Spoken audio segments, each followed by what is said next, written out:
Hello students, myself Sarita. Today we study our thermodynamics physics unit 3rd of BSc 3rd SEM. Today we discuss on the topics of basic of thermodynamics physics, zeroth law of thermodynamics physics and first law of thermodynamics and second law of thermodynamics physics. And now we start with basic of thermodynamics physics कि what is the basic of thermodynamics physics, what is thermodynamics physics. Here thermodynamics आपके पास name से ही suggest है. Thermo means होता है heat and dynamics means motion.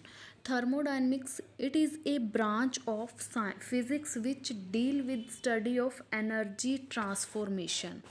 ये आपके पास thermodynamics physics जो है ब्रांच ऑफ फिजिक्स है which deals with the study of energy transformation like heat energy into various other form of energy.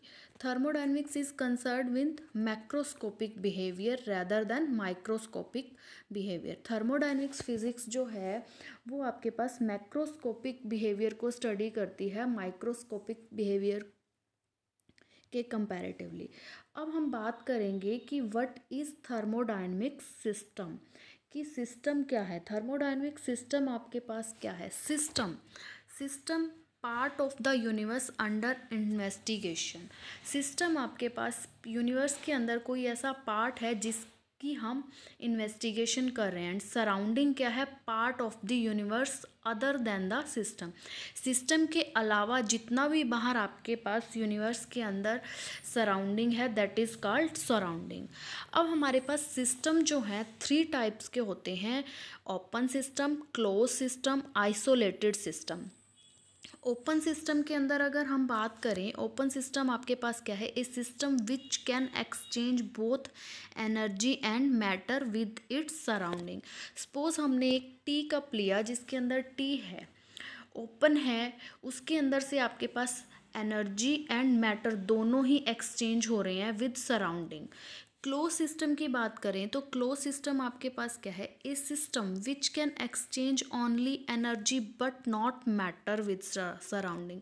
अगर हमने उसी टी कप को ढक के रख दिया जिसके अंदर टी है तो आपके पास उस टी कप से ओनली एनर्जी एक्सचेंज होगी, मैटर एक्सचेंज नहीं होगा.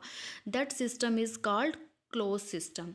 एंड आइसोलेटेड सिस्टम आपके पास क्या है, a system which neither exchange energy और nor matter with its surrounding.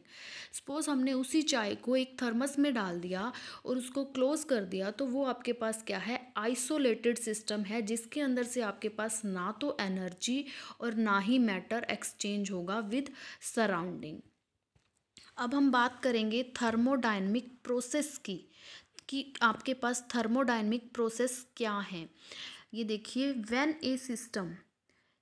A change occurs in state of thermodynamic system, a thermodynamic process is said to have take place. जब आपके पास thermodynamic system की state के अंदर change आता है तो उसको हम क्या कहते हैं, ए थर्मोडायनेमिक प्रोसेस उस टाइम पे क्या करती है, टेक प्लेस होती है. तो वो आपके पास क्या है, that is thermodynamic process. In such process variables, आपके पास जो वेरिएबल्स हैं प्रोसेस के अंदर लाइक प्रेशर, टेम्परेचर, वॉल्यूम, ये आपके पास क्या होते हैं, अंडरगो ए चेंज. तो ये आपके पास क्या है, थर्मोडायनेमिक वेरिएबल्स हैं. अब हम प्रोसेस की बात करें कि थर्मोडायनेमिक प्रोसेस आपके पास कितने टाइप के हैं. थर्मोडायनेमिक प्रोसेस आपके पास हैं isothermal process, adiabatic process, isobaric process and isochoric process. अब हम बात करते हैं आइसोथर्मल प्रोसेस की, कि आपके पास आइसोथर्मल प्रोसेस क्या है. It is that process in which temperature of system remains constant. Isothermal आपके पास ऐसी थर्मोडायनेमिक प्रोसेस है जिसके अंदर, उस प्रोसेस के अंदर सिस्टम का जो आपके पास टेम्परेचर है वो क्या रहेगा, कांस्टेंट रहेगा. ये देखिए, it is that process in which temperature of the system remains constant. अब हम बात करते हैं एडियाबैटिक प्रोसेस की. एडियाबैटिक प्रोसेस आपके पास क्या है? A process in which no heat exchange between the system and surrounding take place, it that is called an adiabatic process. Adiabatic process आपके पास क्या है कि हीट ना तो सिस्टम से बाहर जाएगी और ना ही बाहर से हीट सिस्टम के अंदर आएगी, that is called adiabatic process. And isobaric process, isobaric process क्या है? जिसके अंदर प्रेशर क्या रहता है? कांस्टेंट रहता है। It is that process in which pressure of the system remains constant. Isobaric process आपके पास क्या है? जिसके अंदर आपके पास प्रेशर क्या रहेगा? कांस्टेंट रहेगा। अब हम बात करेंगे आइसोकोरिक प्रोसेस की कि आइसोकोरिक प्रोसेस क्या है। It is that process in which volume of the system does not change।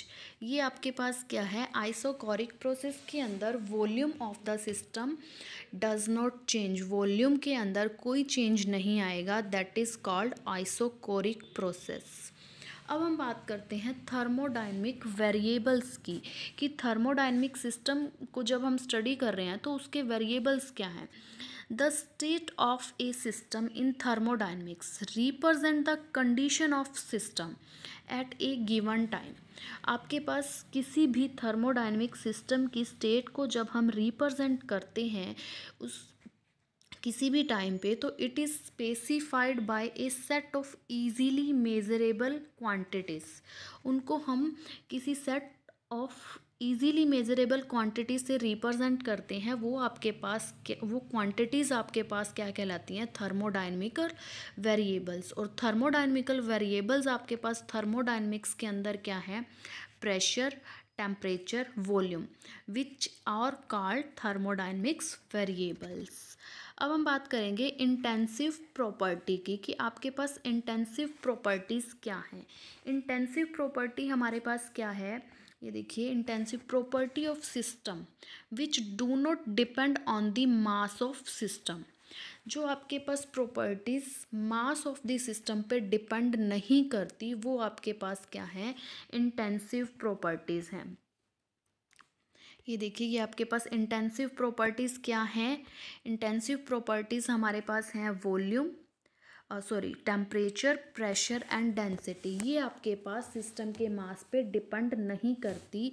तो ये जो प्रॉपर्टीज़ हैं ये आपके पास क्या है? Intensive properties. अब हम बात करेंगे एक्सटेंसिव प्रॉपर्टीज़ की। Properties of system which depend on the mass of the system.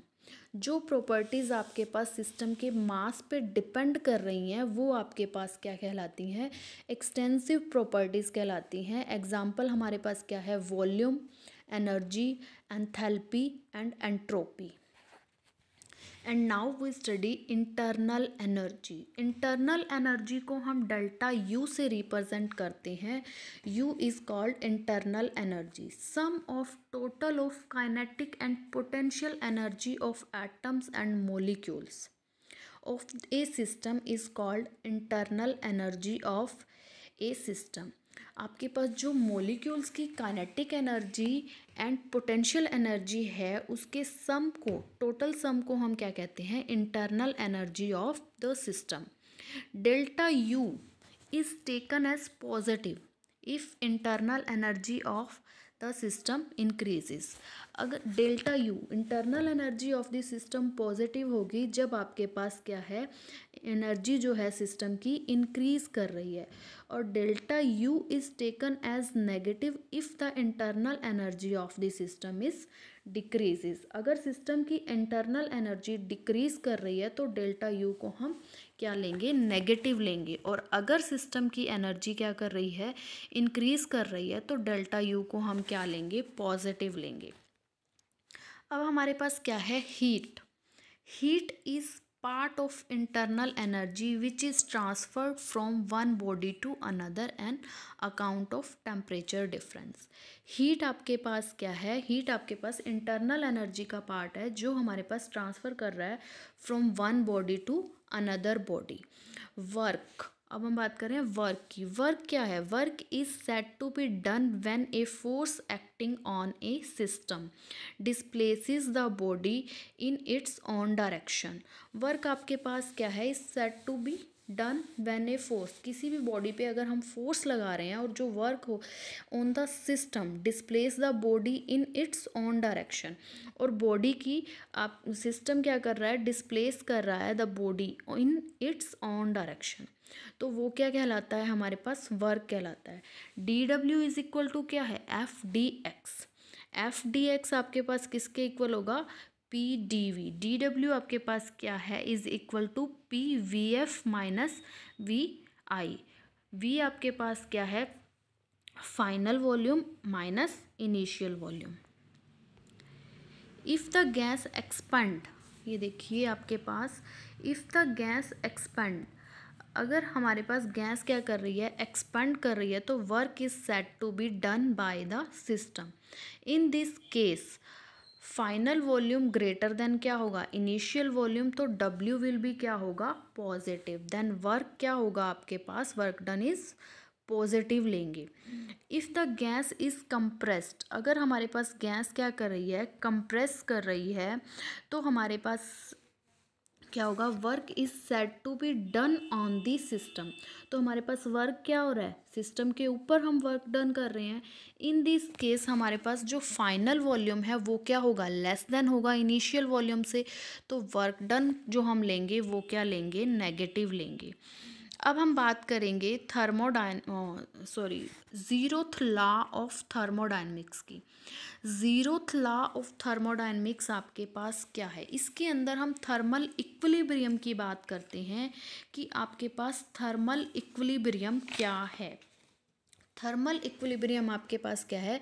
जिसके अंदर various parts of the system are at क्या लेते हैं हम? सेम टेम्परेचर पे लेते हैं। थर्मल इक्विलिब्रियम आपके पास वो स्टेट है जिसके अंदर आपके पास various parts are at the same temperature of the system, तो उसको हम क्या बोलते हैं? Thermal equilibrium. यहाँ पे हम स्टडी कर रहे हैं zeroth law of thermodynamical system. When a body ए,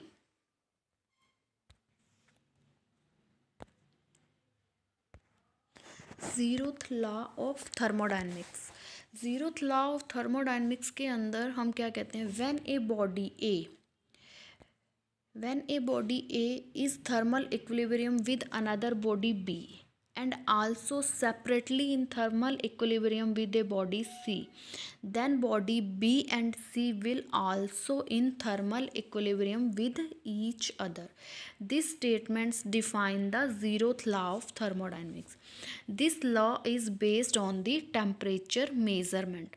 ये देखिए हम कोई भी 3 बॉडीज़ ले रहे हैं A B C, ये क्या कह रहा है कि A आपके पास थर्मल इक्विलिब्रियम में है विद अनदर बॉडी B, और B जो है वो सेपरेटली इन थर्मल इक्विलिब्रियम पे है C के साथ।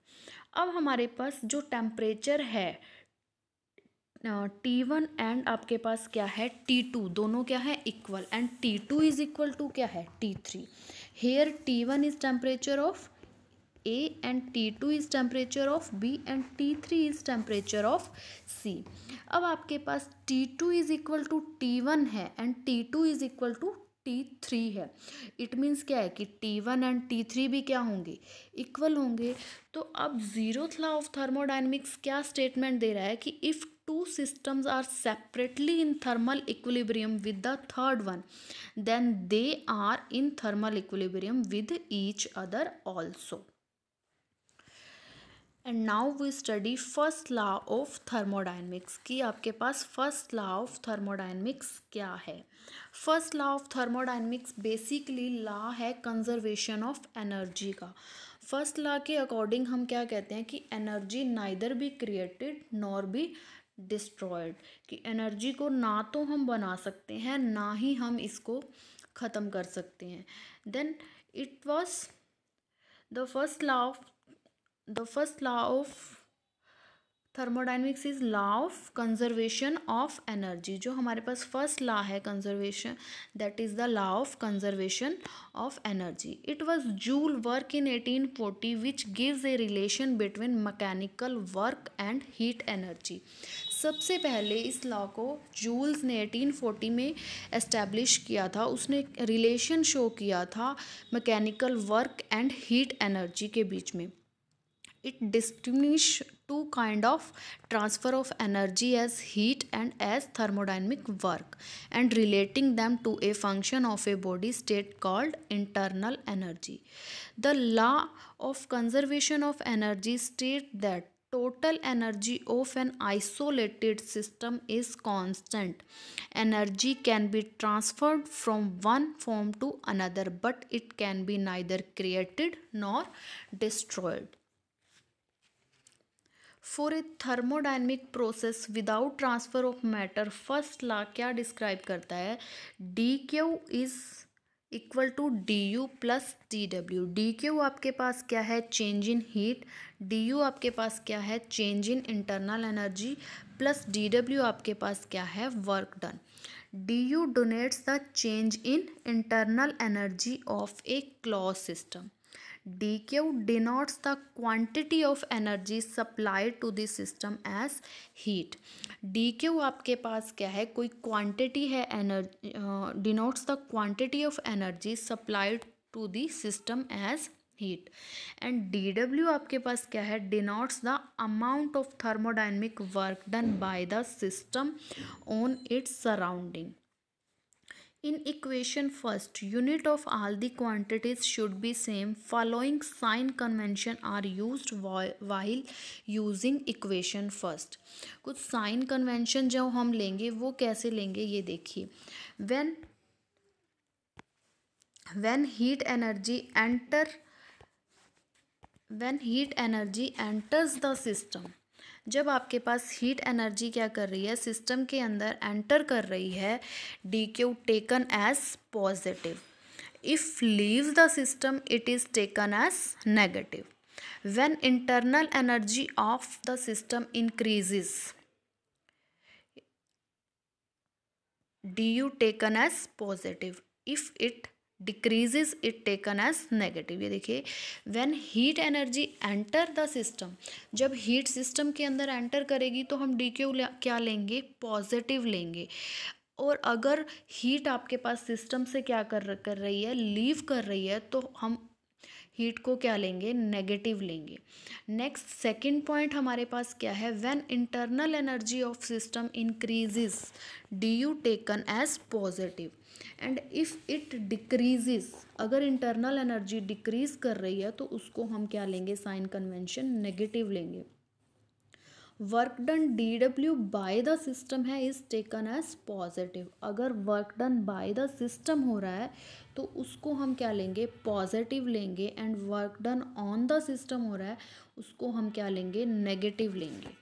ये आपके पास first law of thermodynamics equation के साइन कन्वेंशन थे कि हम जो एनर्जी के लिए, हीट एनर्जी के लिए और वर्क डन के लिए जो साइन कन्वेंशन है वो लेंगे, कैसे लेंगे। अब फर्स्ट लॉ ऑफ थर्मोडाइनमिक्स की कुछ लिमिटेशंस थी कि आपके पास इसकी लिमिटेशन क्या थी? The law permits the flow of heat, the law permits the flow of heat in any direction, hot body to cold body और vice versa.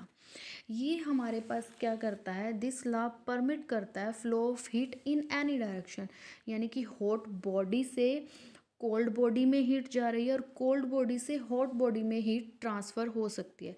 But in reality the heat flows from hot body to cold body only. But in reality and practically heat सिर्फ hot body से cold body में transfer हो सकती है। This law does not indicate the direction of flow of heat flow.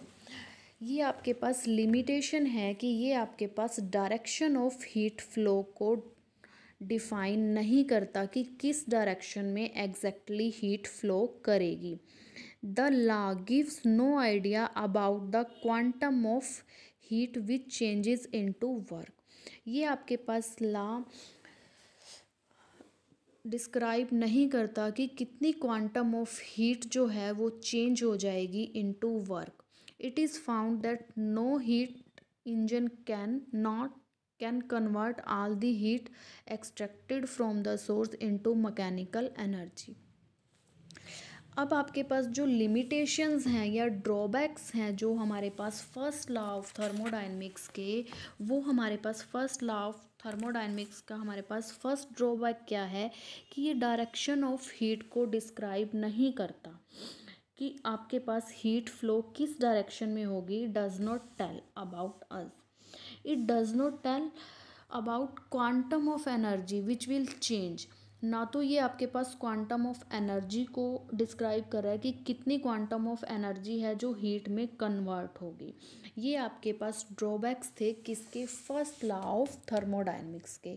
In drawbacks को overcome करने के लिए सेकंड लॉ ऑफ थर्मोडायनेमिक्स हम स्टडी करेंगे, जिसके अंदर इन ड्रॉबैक्स को ओवरकम किया गया है with the help of second law of thermodynamics. अब हम देख रहे हैं second law of thermodynamics. Second law of thermodynamics जो है वो हमारे पास फर्स्ट लॉ ऑफ थर्मोडायनेमिक्स की ड्रॉबैक को ओवरकम करता है। डिफरेंट साइंटिस्ट ने अपनी अपनी स्टेटमेंट्स दी थी second law of thermodynamics define करने के लिए। जो स्टेटमेंट्स ऑलमोस्ट क्या थी, सेम थी, जिनका कंक्लूज़न क्या था, सेम था। अब जो हमारे पास फर्स्ट लॉ की लिमिटेशंस थी या ड्रॉबैक थी वो हमारे पास क्या थी, it does not give us information regarding the direction in which change will take place and it does not tell us the quantum of energy which will change from one form to another। अगर हम एक example लें कि आपके पास to bodies हैं A and B, जिनके अंदर क्या हो रहा है, एक्सचेंज ऑफ हीट हो रहा है। The first law does not tell us in which direction of heat will flow. अब फर्स्ट लॉ की ये लिमिटेशन है कि वो हमें डायरेक्शन ऑफ हीट जो है वो हमें नहीं बताता कि किस डायरेक्शन में हीट फ्लो करेगी। It tell us only that heat energy lost by one body will be equal to heat energy gained by the other। Only experience tell us that heat flow from the hotter body to colder body। पर हमारा experience क्या है कि जो हमारे पास reality क्या है कि जो हीट है वो आपके पास होटर बॉडी से कोल्डर बॉडी में ट्रांसफ़र होगी। और आपके पास सिमिलरली अगर हम एक और एग्जांपल लें कि if a bullet is fired from a rifle, it gets greatly heated due to conversion of the part of its kinetic energy which is actually convert होगी किसके अंदर, हीट एनर्जी के अंदर। It also can not explain कि आपके पास as to why on heating a bullet it does not move back to the rifle. अब इसने क्या किया, हमें ये तो बता दिया कि it gets heated due to conversion of the part of its kinetic energy, पर ये एक्सप्लेन नहीं कर सकता कि जो आपके पास अगर हम किसी बुलेट को हीट करें तो वापस आपके पास it does not move back to a rifle. इन सारी ड्रॉबैक्स लिमिटेशंस को ओवरकम करने के लिए अब हम second law of thermodynamics study करेंगे। सेकंड लॉ ऑफ थर्मोडायनेमिक्स हमें क्या कहता है कि कुछ ना कुछ हीट लॉस होता है, कि आपके पास हीट लॉस होगा, और ये हमें ये बताएगा कि आपके पास कौन सी प्रोसेस आपके पास क्या है, नॉन स्पॉन्टेनियस हैं। ठीक है, अब हम जो स्टेटमेंट्स देख रहे हैं सेकंड लॉ ऑफ थर्मोडायनेमिक्स की, this law was formulated to overcome the limitations This law was formulated to overcome the limitation of first law of thermodynamics. Two important form of its statements are as follows. Kelvin-Planck statement. Kelvin-Planck statement के according to this statement, it is impossible to get a continuous supply of work by a cooling a body below the temperature of coldest body in its surrounding। और Clausius statement आपके पास क्या है, according to this statement it is impossible to make heat flow from a body lower temperature to body at higher temperature without an aid from external energy. दोनों ही statements क्या हैं, same है, conclusion क्या है, सेम है। First statement क्या कहती है कि एफिशिएंसी 1 नहीं हो सकती किसी भी इंजन की। सेकंड स्टेटमेंट आपके पास क्या है, सेकंड स्टेटमेंट हमें एक्सप्लेन करती है कि आपके पास पूरा का पूरा जो आपके पास एनर्जी है वो आपके पास वर्क डन के अंदर कन्वर्ट नहीं होगी, कुछ ना कुछ एनर्जी हमारे पास कहाँ जाएगी, सिंक के अंदर जाएगी। ये देखिए W is equal to Q1 plus Q2, ये हमारे पास टेम्परेचर T1 है सोर्स का। Q1 आपके पास क्या है, हीट ट्रांसफ़र हो रही है इंजन को and that is converted into the work done. और Q2 जो आपके पास हीट की क्वांटिटी है वो कहाँ जा रही है, सिंक में। मतलब Q2 आपके पास क्या है, लॉस ऑफ हीट है।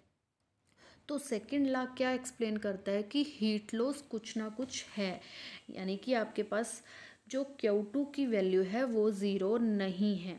Q1 plus Q2 is equal to क्या है, W।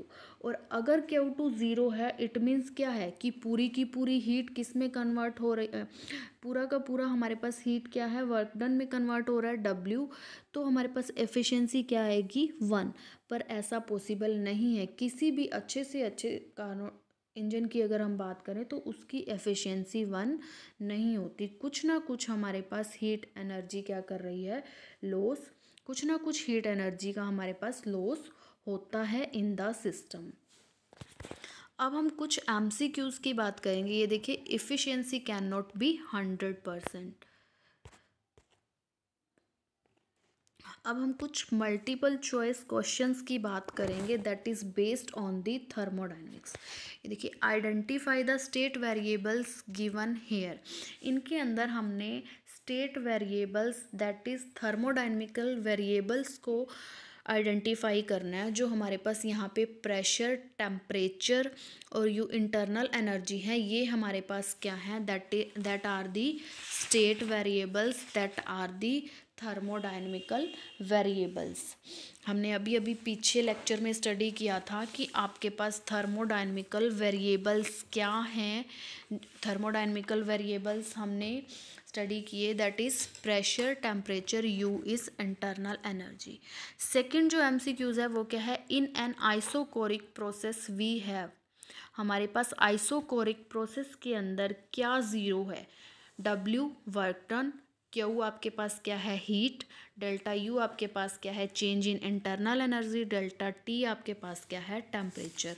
तो आपके पास इन आइसोकोरिक प्रोसेस के अंदर हम वॉल्यूम कांस्टेंट लेके चलते हैं तो वर्क डन क्या होगा हमारे पास, ज़ीरो, वर्क की वैल्यू क्या होगी, zero. W is equal to क्या आएगा, इसका आंसर हमारे पास क्या आएगा, ज़ीरो।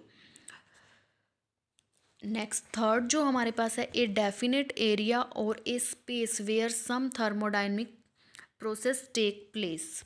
ये हमारे पास क्या है, एक डेफिनेट एरिया और स्पेस की बात कर रहे हैं जिसके अंदर कुछ थर्मोडाइनमिक प्रोसेसेस टेक प्लेस कर रही हैं। तो वो हमारे पास क्या होता है, दैट इज़ थर्मोडाइनमिक सिस्टम। उसको हम क्या बोलेंगे, थर्मोडाइनमिक सिस्टम। फोर्थ जो आपके पास MCQs है वो हमारे पास क्या है, which of the following is extensive property of thermodynamical system. यहाँ पे देखिए कि आपके पास एक्सटेंसिव प्रॉपर्टी क्या है सिस्टम की, pressure, volume, temperature and density. अब हमारे पास यहाँ पे वॉल्यूम क्या है, एक्सटेंसिव प्रॉपर्टी है किसकी, सिस्टम की। फिफ्थ आपके पास जो MCQs है वो क्या है, which of the following is an intensive property of thermodynamic system. यहाँ पे आपके पास हमने जो ऑप्शन लिए हैं वो क्या है, volume, temperature, mass, energy. And temperature is intensive property of the thermodynamical system. Six जो हमारे पास है वो क्या है, first law of thermodynamics deals with the conservation of heat, conservation of momentum, conservation of mass, conservation of energy. अब हमने जो first law of thermodynamics study किया था totally based on the conservation of energy, तो इसका जो हमारे पास answer होगा वो क्या होगा, कंजर्वेशन ऑफ एनर्जी। यानी कि first law of thermodynamics deals with the conservation of energy. Energy can neither be created nor destroyed.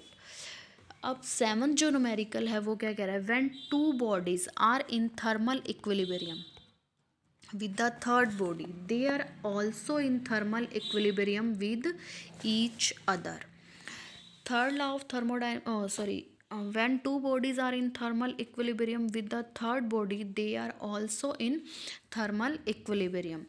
This statement is called, ये आपके पास स्टेटमेंट किसके लिए है, zeroth law of thermodynamics, first law of thermodynamics, second law of thermodynamics या kelvin planks law. तो ये जो आपके पास स्टेटमेंट है ये किसके लिए है, जीरोथ लॉ ऑफ थर्मोडायनेमिक्स. क्योंकि जीरोथ लॉ ऑफ थर्मोडायनेमिक्स की स्टेटमेंट है कि जब आपके पास two bodies are in thermal equilibrium with the third body, they are also in thermal equilibrium with each other. That is called zeroth law of thermodynamics. तो हमारे पास ये इसका जो हमारे पास आंसर आएगा वो आपके पास क्या आएगा, option A, that is zeroth law of thermodynamics. Thank you.